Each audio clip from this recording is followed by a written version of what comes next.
Walter's Happy Hour runs Monday through Friday from 4 to 7 p.m. The $5 Happy Hour menu includes the Meatball Trio and select draft beers. Here's C.J. Abrams. Good night for C.J. A pair of doubles. A run scored, a run batted in. The pitch. Swing a line drive deep left center field. Chasing back Nimmo to the track. He leaps at the wall. He can't get it. And this one is gone. Makes it 4-2 Nationals. That's number 9 on the season. Here's the set. Ferrar fires. Swinging a line drive right field. There is Hassel. He dives. Can't get it. The ball scoots away and goes behind him. Marte is heading for third. He's being waved home. The throw-in is cut off by Abrams as Soto stops at second. Hassel could not catch the sinking line drive. It's now a one-run game. The Nationals 4, the Mets 3. Now the set. The 0-1 from Finnegan. Splitter, line drive, deep left field. It's going to get down, and it's going to be off the wall, and we'll tie the game. Heading home, Soto, the throw to second, the tag by Garcia, and he's out. But the run does count. The game is tied. The Nationals' lead is gone. Jeff McNeil leads off. First pitch, swung on, line drive, base hit toward the right field line. Rounding third, Acuna up with it is Hassel. Throw to the plate, offline, too late, and one pitch is all it took. The game is over, and the Mets have come from behind to beat the Nationals here in Game 1 of this series.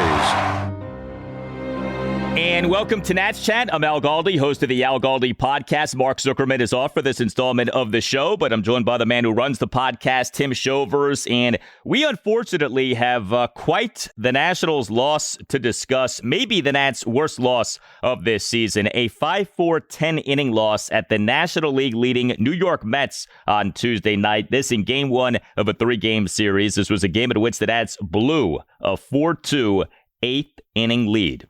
The Nats in MLB's 2025 regular season now are 30-36. The Mets in this regular season now are a National League best 43-24. You can find us on X at Nats_chat. You can find us on Blue Sky at Nats Chat Podcast. You can email the show, natschatpodcast@gmail.com. I am sure you have a lot to say off this game on Tuesday night. We have a website you can check out too, natschatpodcast.com, at which you can purchase a Nats Chat podcast t-shirt. Tim, considering not only that the Nats failed to close out a win at one of the best teams in the majors in the Mets, but that the Nats wasted another terrific start by their ace, MacKenzie Gore, I think this was the Nats' worst loss of this season. The loss certainly feels that way. I'm right there with you. When Gore pitches well and you have the bullpen as rested as it's going to be coming off an off day, you can't lose when Gore hands the bullpen a multiple run lead in the late innings. And they got through the 7th with Lord, and then it came apart in the 8th, and ultimately lose in extra innings. And not that MacKenzie Gore had his best start of the season. I could probably think of 3, 4, maybe even half a dozen starts better this year. But it was still good enough to be up 4-2 against what looks like the best team in the National League. Tough one to swallow for the Nats. It is. And, the season, of course, is long, and you'll drive yourself crazy if you get too emotional with any game, win or lose. But, given the state of things with the Nats, right, a team that desperately needs to come out of the rebuild, here you had a prime opportunity for a big win with your ace on the mound. We in this game had some theatrics with Gore and Juan Soto getting into it a bit. This just would have been a really good win to kick off a big 3-game series and to kick off, remember, a stretch of 16 consecutive days each with a game for the Nats. And instead, the Nats end up blowing this game. And yeah, the bullpen blew this game. I mean, make no mistake, this was a bullpen loss for the Nats. The bullpen has been better lately, yeah, but this still is not a good bullpen. I don't know anyone who feels great about this bullpen even now. And 4 Nats relievers on Tuesday night combined to allow 3 runs, 2 earned in 3 innings. Now, the bullpen work got off to a good start. Brad Lord tossed a perfect bottom of the 7th. But Jose Ferrar, who had been pitching pretty well lately, he officially allowed 2 runs in 2/3 of an inning.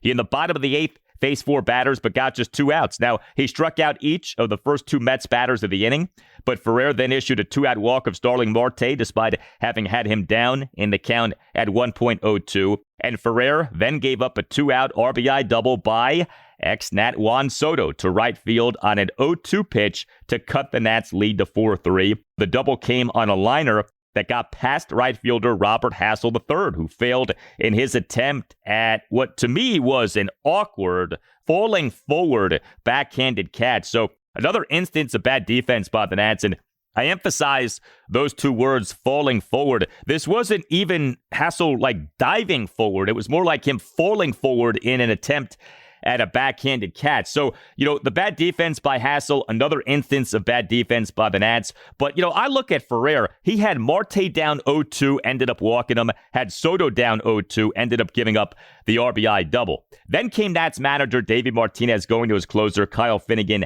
for a 4-out save. Finnegan officially tossed 1 1/3 scoreless innings, but he gave up the hit that scored the tying run. Finnegan came into the game, bottom of the 8th, runner on second, 2 outs, Nats up 4-3. Finnegan, to the first batter he faced, gave up a game-tying 2-out RBI single by Pete Alonso off the left field wall to tie the game at 4, although Alonso was thrown out in his attempt to advance to second base as he overslid the base. So left fielder James Wood got the outfield assist. Finnegan did then toss a perfect bottom of the 9th to preserve a 4-all tie, but Cole Henry threw one pitch, and the result was a walk-off single by Jeff McNeil to right field in the bottom of the 10th for a 5-4 Nats loss. One pitch by Henry, that's all it took, and he got the loss. So a lot to process with what happened with the bullpen, but too much of what happened with the bullpen was not good. No, and let's wed together Gore and the bullpen. Gore exits after 6 innings at 89 pitches. Also, bottom of the Mets orders coming up in the 7th. Gore's removed, Lord throws a scoreless inning, but Ferrar comes out there.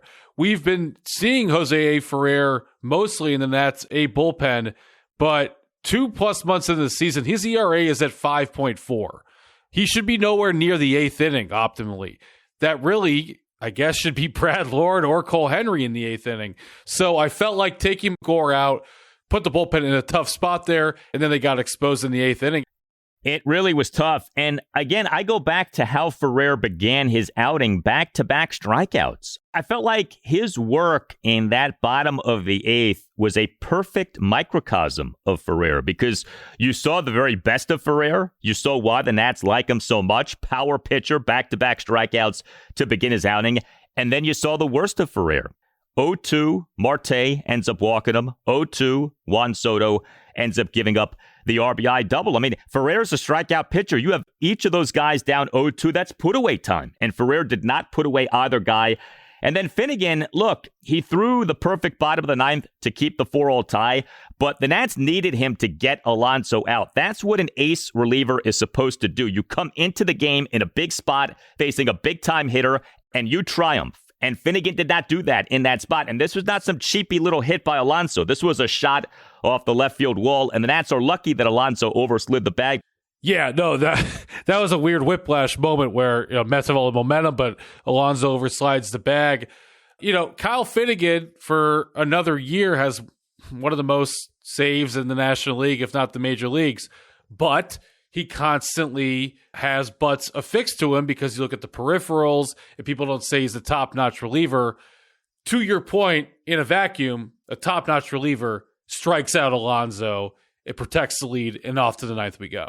Yeah, and like we said, a shame of this game, maybe the number one shame, is that another terrific outing from MacKenzie Gore was wasted. Gore allowed 2 runs in 6 innings with 6 strikeouts versus no walks. He gave up 5 hits, which were a home run, a double, and 3 singles. And speaking of the homer, boy, was that interesting. Gore, in the bottom of the 3rd, gave up a 2-out opposite field solo homer by Juan Soto to left center field to cut the Nats' lead to 3-2. And Soto looked Gore's way and appeared to speak to Gore as Soto rounded the bases. It was tough to tell what Soto was saying, and it's not like we had anything in the way of, benches and bullpens emptying or anything like that. But I mean, you go back and you rewatch the Soto homer and the Soto trot around the bases. A, he is looking at Gore multiple times, and B, at least from what I saw, it looked like Soto was saying something to Gore, or at least was saying something in the direction of Gore as Soto was rounding the bases. He definitely was, and MacKenzie Gore was cool with it when he was asked about it in the locker room after the game. We always go back and forth. That's not like nothing bad or anything. And he got me. He'd been alive, so he got me, and he earned it. So all good fun. Oh yeah, yeah. Was it we've been traded for each other type of thing? I don't know. It's just some tough at bats, and he's super competitive, which is why people like him. Why like watch him play. And I threw a bad slider, and he hit it out. I gotta say, Al, I loved it. Kind of felt old school. Two guys who've been traded for each other, facing each other. Two of the best players in the National League. Soto homers off of him. My guess is that Soto said something to Gore like, "It takes 5 of you to equal 1 of me," is my guess. Who knows? But I was totally down with that. Mets radio did address it. And even still, Soto is staring at Gore as he rounds the bases. Steps on home plate, puts his fist to his chest, points to the sky, and all the while he was looking right at MacKenzie Gore. He's pretty pumped as he goes down into the Mets dugout, too. That's about as much animation as we've seen from Juan Soto all year. And, hey, it's also another sign that the Nats are being taken a bit more seriously by what looks like potentially the top team in the National League. Yeah, well, I think something like Soto staring down Gore, Soto chomping at Gore, I think that's great. I do. I mean, now you have a backstory here, right? Because Soto is on the Mets and he used to be on the Nats, and Gore was part of the trade package the Nats got back for Soto. But there's also this, too, and you mentioned the Nats now being taken more seriously. You have MacKenzie Gore now, who is being taken more seriously, who is being viewed as one of the better starting pitchers in baseball. And so I would think part of this, from Soto's perspective, was, I got you. You're really good. I'm really good. I bested you. And so Soto wanted to let Gore know about that. And I don't have a problem with that. I'm with you. I think stuff like this is good for baseball. I think it's entertaining. I think a little bit of machismo like that can go a long way in terms of getting people interested in the sport. So that was a fun moment. I mean, it was at the expense of the Nats. I get that. But I had no issue with Soto doing that. But look, MacKenzie Gore, again, was really good. Your updated stats for Gore now in this regular season: 14 starts, ERA of 2.88, a whip of 1.12, 114 strikeouts, ranking number 1 in the majors, a strikeouts per 9 innings of 12.61, ranking number 1 among all qualified pitchers in the majors. I mean, Gore continues to do so well. And, it's a real shame the Nats lose this game. Here you have this Mets team that's really good, a Mets offense that is extremely capable, and Gore, for the most part, had his way with this Mets offense on Tuesday night. He did. He had 4 strikeouts through 2 innings, and then he added 2 more later on. So if you think of it, basically, he had 4 strikeouts the first time through the order, a few less the second time. Facing a good lineup. There are better ones in baseball, but there are a fair amount of good sticks that he's going up against. I mentioned earlier, by the way, McKenzie Day. Happy McKenzie Day to all who celebrate every 5 days. But what I liked most about this, Al, as I said, he didn't have his A+ stuff tonight. He either had his A- or his A stuff, and sometimes that's how you judge an ace, because you always don't have your A+ stuff, and let's see how you work through that. The one thing, though, and Soto did get the best of him right there, you would like to see your top guy go on the road and beat their top guy, especially when it's left on left. Well, I look at MacKenzie Gore, and I love what we're seeing. He has another game in which he has a bunch of strikeouts and very few walks. In this case, 0 walks. How about the strikeouts to walks ratio for Gore now? 114 to 22. I mean, that is just exceptional. So great work by MacKenzie Gore. His record, quote unquote, is 3-5, and it just goes to show you how worthless records are. There's been so much discussion about the Pittsburgh Pirates ace, Paul Skeens, and the lack of run support that he has gotten. Skeens for this regular season, 14 starts, ERA of 1.88. His record is 4-6. Gore's record is 3-5. Gore actually has 1 fewer win than Skeens has, to give you an idea of how much of a hard luck pitcher Gore has been from a standpoint of pitching really well, but not with any kind of consistency getting the wins in his starts.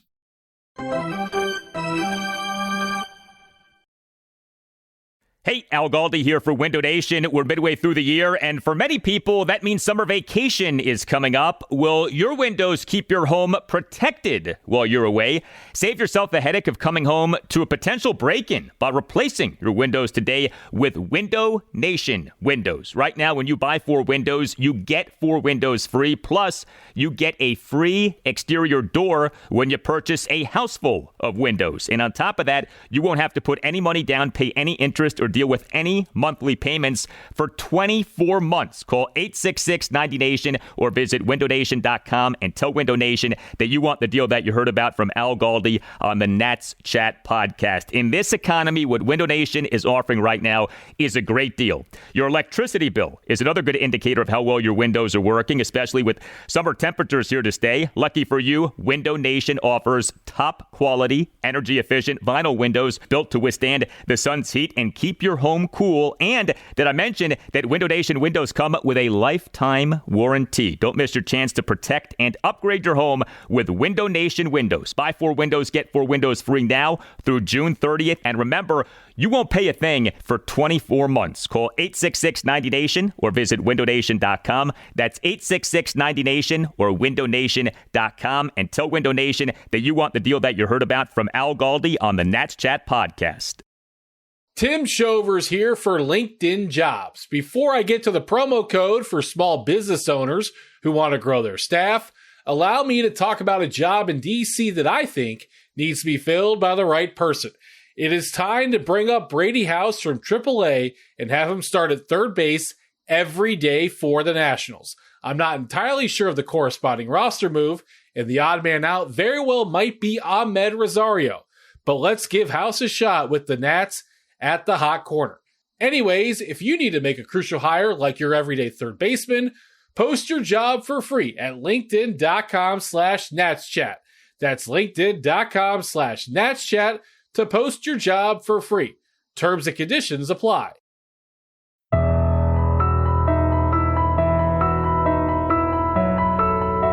Hey Nats fans, you know me as Tim Newmark, the guy who wrote the Nats Chat theme song. You may not know that 2025 is the 10th anniversary of the release of my personal favorite album, Galaxy. Check it out on your favorite streaming platforms today.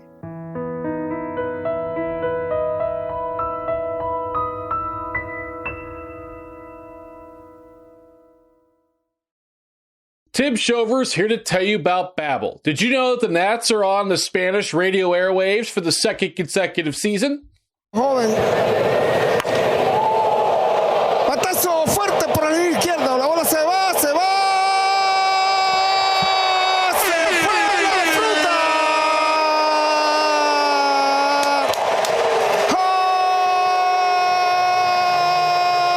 Home run, Andrés Chapparo.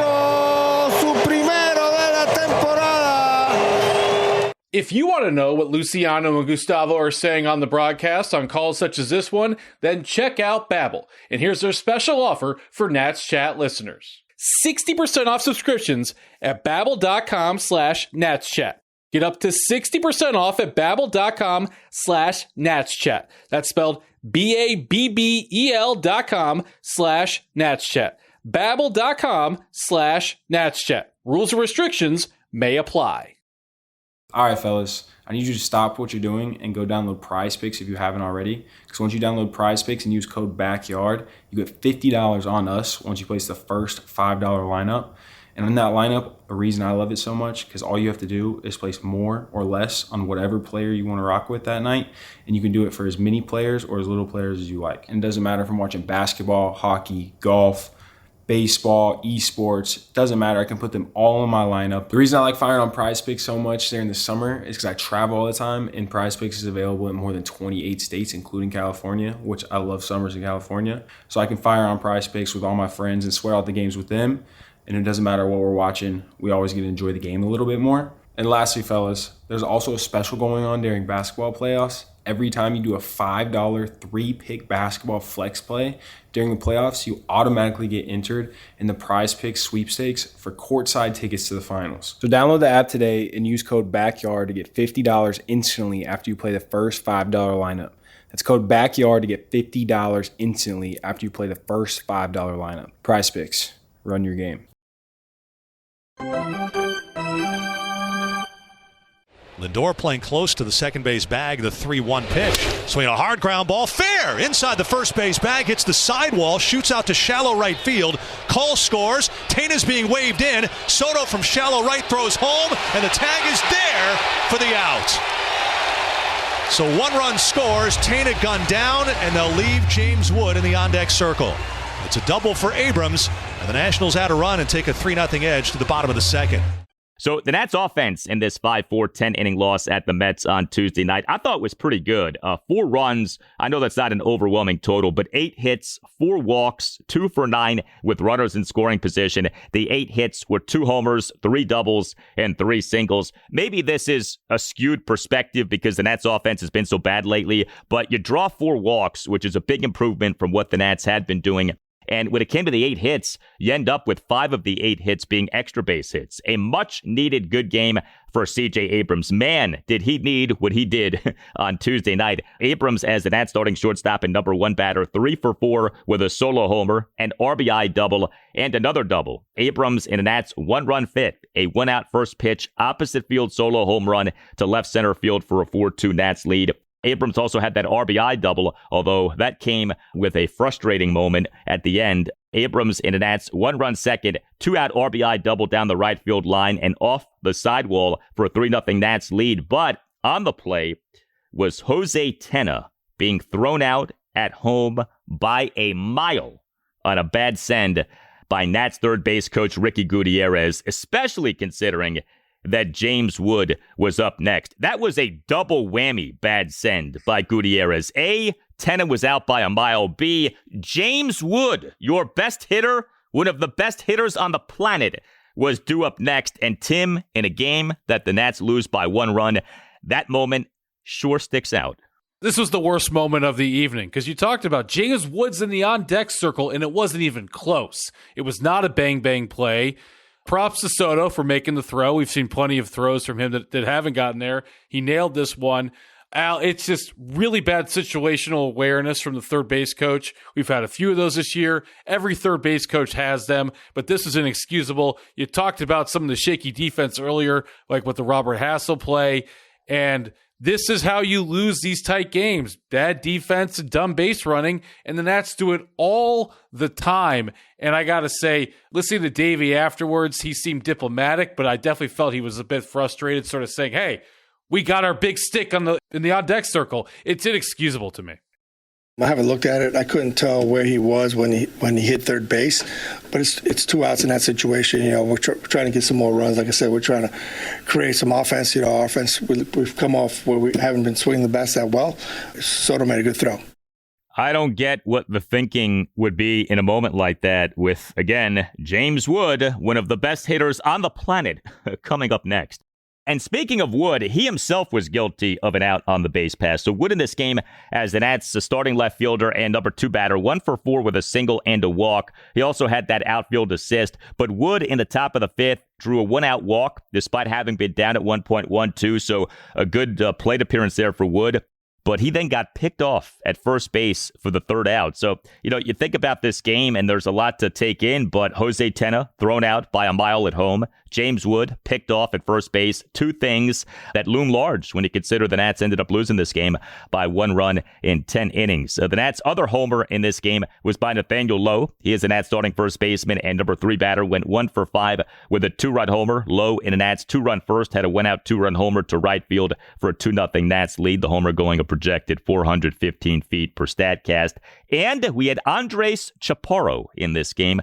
He in the top of the 8th had a pinch 1-out double to deep right center field. So it was not that third baseman Brady House was summoned from AAA Rochester as a corresponding roster move to the Nats on Sunday night, optioning infielder/outfielder Nasim Nuñez to AAA Rochester. No, the corresponding roster move was the Nats on Tuesday morning announcing having recalled first baseman Andres Chapparo from AAA Rochester. We knew that this was a possibility. Look, Chapparo can hit. He had been hitting for AAA Rochester. But how disappointed is Tim Shovers, the mastermind of the Nats Chat podcast, that Andres Chapparo and not Brady House was the corresponding roster move to Nasim Nuñez? Extremely disappointed, Al. It is time to call up House and start the next phase of this rebuild.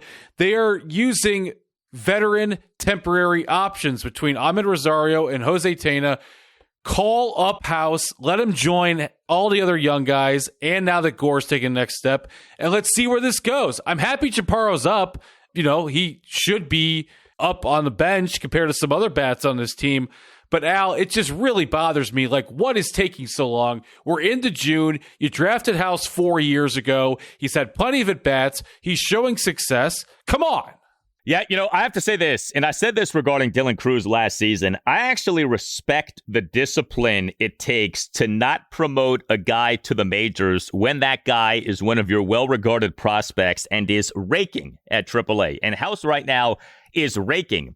But the Nats have their developmental process, and they're sticking to it with House. Now, maybe this is just to wait until the homestand kicks off. And if that's the case, then shame on the Nats, because House should be up now if they're going to call him up in a few days. But if this is more, no, we don't think he's ready yet, even with the gaudy stats that he's putting up, okay, I can respect that, even though, I get the frustration. This team needs all of the offensive help it can get with the way the offense has been going lately. But I do think that Chapparo can help. Chapparo can hit. We saw that last season. We saw that in this pinch hit plate appearance on Tuesday night. But man, what a rough loss. Again, you can't make too big of a deal out of any one loss or win in a season. But this is one of those losses that feels like more than just your average loss because, again, of the circumstances that we outlined and also because of the state of the team. This fan base is starving for reason to believe in the rebuild and to buy into the rebuild and to think that, okay, this thing is going in a proper direction. And, one of the signs of things being appreciably better and of the rebuild working would be the Nats, say, getting to 500. And every time they get close to 500, it feels like they take a few steps back. And here we are now. The Nats are in the midst of a 3-game losing streak. Have gone from 30-33 to 30-36. So again, we're right up close to 500, 3 games under. Now are back to 6 games under, and thanks to this excruciating loss at the Mets on Tuesday night. Guy gets picked off, terrible send by the third base coach, some questionable defense. That's what's going to happen. You're going to lose games like this. And, it is funny. It's such a long season. But, man, can things change? You get reminded things can change in just a few days. You talk about going from 3 games under to 6 games back, and it seems like, their season has totally changed off a few days. It's really kind of blows your mind when you think about it. But I got to say, Al, I hope that Nats fans went to bed angry on Tuesday night because we've had plenty of these losses where it just was sort of whatever, on to the next game. This one should stick in your craw a little bit. Very winnable game for sure. Nats unable to come through. Game 2 at the Mets, Wednesday night at 7:10. Jake Irvin will be the Nats starting pitcher. You tell us what you think. Hit us up on X at Nats_chat. You can find us on Blue Sky at Nats Chat Podcast. You can email the show, natschatpodcast@gmail.com. And you can purchase a Nats Chat Podcast t-shirt at natschatpodcast.com. And Tim was telling me recently, the Nats Chat Podcast t-shirts are selling quite well, so we appreciate that support very much. The most action we've had on t-shirts happened during the recent win streak. So when they get hot, people want to win t-shirts. So along those lines, let's see a W tomorrow to end this 3-game skid. Absolutely. Would love to see that. All Nationals radio highlights on Nats Chat are courtesy of 106.7 The Fan. For Tim Shovers, I'm Al Galdi. We thank you for listening, and we'll talk to you next time on the Nats Chat Podcast. Long hold, the 0-1. Swing a long drive right field. Soto back to the track, looking up, and that one is way out of here. Nathaniel Lowe gets a hold of that one. Home run number 9. A no-doubter to deep right center. And his 3rd career home run against Canning.